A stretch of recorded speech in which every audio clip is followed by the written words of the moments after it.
Netflix have announced their officially approved drone. And I'm sure this is going to cause some waves within the film industry, but let's get into it anyway. Hi everyone, Stephen from the Flyby guys.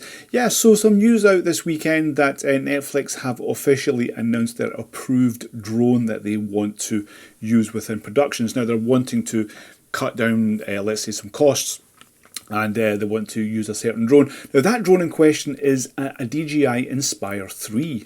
Now this is they are now saying is the official drone that they want to use. How does that work though? Well, I think it's going to be a little bit controversial because usually a director of photography will have a specific lens that they want to use, maybe even certain anamorphic lenses and whatnot. And this is where the Inspire 3 is a little bit holding back in what you can use, because there is a set amount of lenses. In fact, the actual camera that they have approved is the Zenmuse X9, which is an 8K camera, which is part of the Ronin family.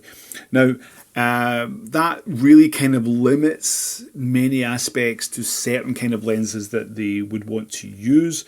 So I don't know how much this is going to go down well with the film industry, and certainly when it comes to director of photography, they might not be very happy because, you know, when it comes to that artistic way that a director of photography works, they will have a specific lens that they want to use, and that's always the case. And if they can't get the lens, then they'll make the lens and they'll attach it onto whatever hexacopter that can actually handle that. And this is where the limitations of the Inspire 3 will be.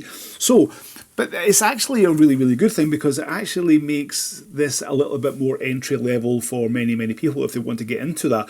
Although I do advise anyone who wants to get into this line of cinematography, and this is like real cinematography you're talking about here, getting into actual productions, they can be very tough, they can be very strenuous, and I also advise you to work with two people on the controls of the drone, one person operating the drone and the other operating the camera. That's not an easy thing to do. You have to have good communication with it, and it can be very difficult. And if you have the director or producer shouting down the earpiece all the time, then it can also be very, very stressful. So I do recommend that you think about it if that's what you want to do. But what do you think? The Inspire 3, I think that this is actually quite a good thing, but of course I think it's also quite controversial, and I think that there will be, it will certainly cut down the costs. Now, obviously, we've seen on the recent television show on Netflix, Adolescence, where we had that one shot, I think it was in episode 2, where everything was done in one take, and then they had that drone shot, which was very, very impressive.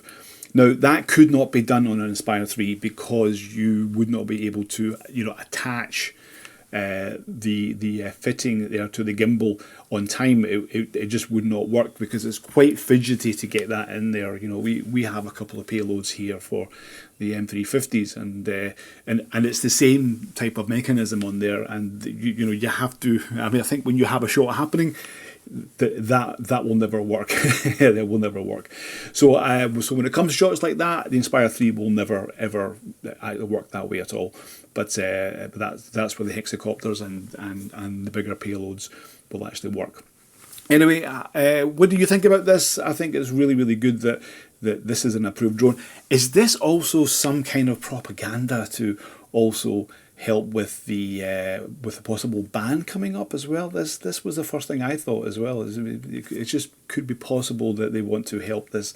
But anyway, you never know. I'm not sure. But anyway, happy to hear your comments below. Please like and subscribe to the channel as always, and fly safe.